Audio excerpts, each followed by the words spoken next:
Née en 1924 à Vienne en Autriche, Suzanne Elhatt a étudié aux Beaux-Arts de Paris.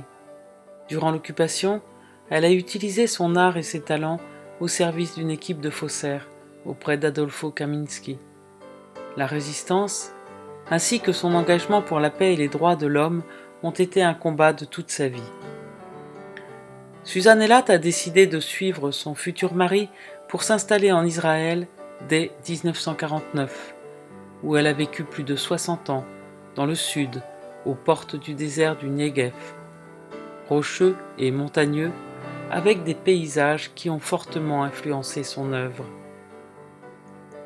Elle a découvert le travail à l'eau forte au Visual Art Center de Beersheva, et elle a participé aux ateliers de gravure du Kibboutz Nérim.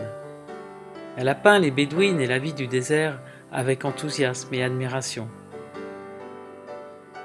Son travail au pastel gras s'affirme rapidement dans des volumes très caractérisés, et elle présente ses tableaux, avec succès, dans de nombreuses expositions collectives et personnelles. Une forme de grande sagesse se dégage de toute son œuvre. Ses personnages semblent sculptés. Elle associe le pastel gras, le lavis, l'encre et le crayon. En technique mixte, subtilement élaborée, elle obtient une texture de pierre ou de sable. Ces personnages très féminins expriment une force tranquille, autour de thèmes qui sont la maternité, la rencontre, le deuil ou la solidarité. Les regards profonds s'entrecroisent et forment des dialogues silencieux.